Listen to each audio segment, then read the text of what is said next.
So obviously, the policing bill is now a thing, but my message today, before we jump into today's article on this, is people on the right were always adamant. They were always adamant that these types of bills, these types of, quote, anti-freedom of speech laws, that they were so worried about, the quote, the left passing. Well, now, guys, your government has passed these bills, and in fact, a lot of them, because we're now hearing about the cultural the group, there is a group in the Conservative called the Cultural Preservation Group or something like that, and they are now wanting to have parliamentary meetings and even discussions in Parliament about, quote,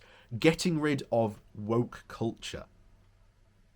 It boggles the mind that we have far more pressing issues in this country than to talk about the ridiculousness of this. And that's why I very often do not cover it on this channel, because it's a complete waste of time. It's a complete red herring.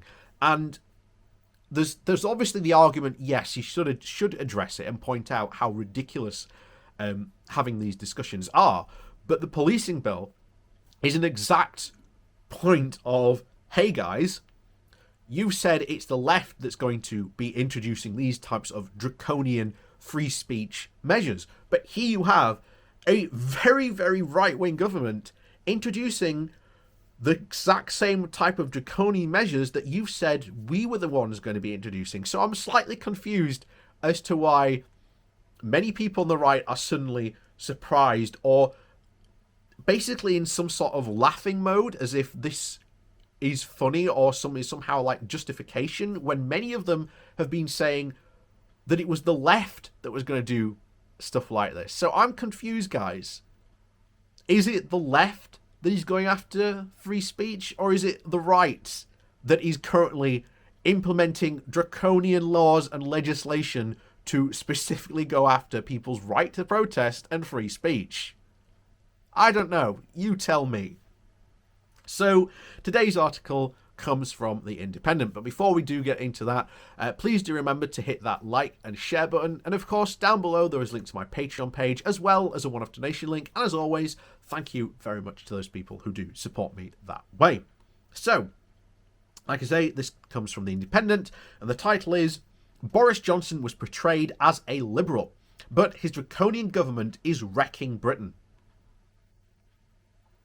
In her book, How to Lose a Country, on how democracy, shall we say, is eroded by the populist right, the Turkish writer E.C. Takuran, I think that's how you say it, warns that too often opponents of this creeping authoritarianism, which is challenging countries around the world, does not fully register what is happening until it is too late.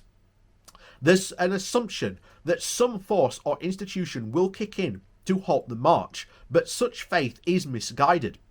All these trusted and cast iron fulcrums are eventually melted down, she writes, and the country is left to face the brutal power of the regime without the curbing imaginary protection of any state institution or democratic practice.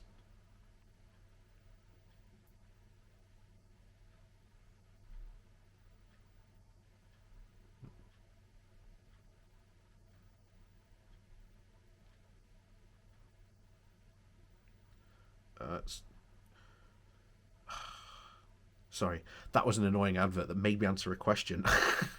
Anyway, increasingly it has felt as though parts of the British press are not up to the challenge of curbing democratic practices or holding our government to account, as the Conservatives have metastasised into a native populist project and won a parliamentary majority. There were too few alarm bells or flashing lights. Instead, a normalising media patter set up Boris Johnson as a scones and jam eating, freedom loving, socially liberal Prime Minister. Well, now his government has passed a shockingly authoritarian police bill, a severe crackdown on protest that also criminalises gypsy and traveller communities. One MP described the bill's rules as so loose and lazy that they would make a dictator blush. The contrast between the political reality and the media portrayal could hardly be any starker. The examples of the soft focusing of our current premiership are in pitiful supply. Comment pieces in the Times alone have refreshed that the Prime Minister is instinctively liberal and processes liberal instincts, and insists that there are liberal undemological, broadly generous and bold in their sweep. Elsewhere in the press, the PM is described as having deep-rooted liberal instincts on many things. A social liberal and a modernising social liberal Prime Minister. On the eve of the 2019 election, the Daily Mail editorial claimed that Johnson was a liberal outlooking One Nation Tory. By then, the Prime Minister had prolonged Parliament and threatened to break international law. Dozens of Conservative MPs were sacked or resigned over Brexit, then the hard right turn the party had taken. In the words of them, Nick Big Bowles, Johnson truly is Britain's Trump. He's turning the Conservatives and Unionist Party into the English National Party. He must be stopped. The alarm bell was ringing, but the right-wing media muffled it. Even the scandalous pandemic mismanagement of the past year is cast as a sorry product of the PM's liberal institutions. The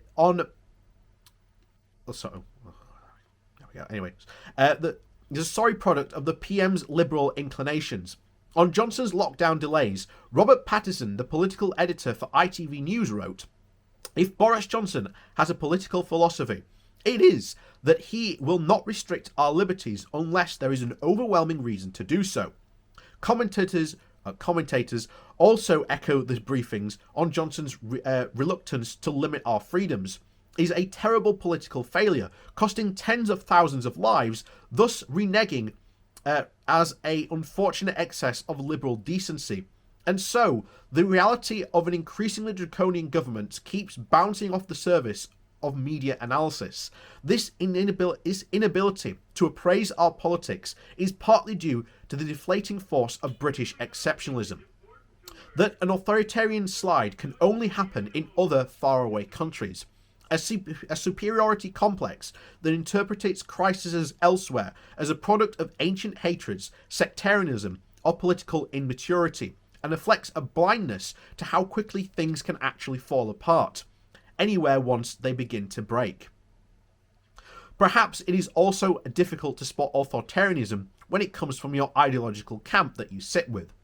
It doesn't help that the British media and the political class often feed from the same elite pond, producing a familiarity that might cloud judgment, on top of which Johnson's jokey charm is cultivated to melt criticism, so that the commentators are disarmed by the political equivalent of a pickup artist.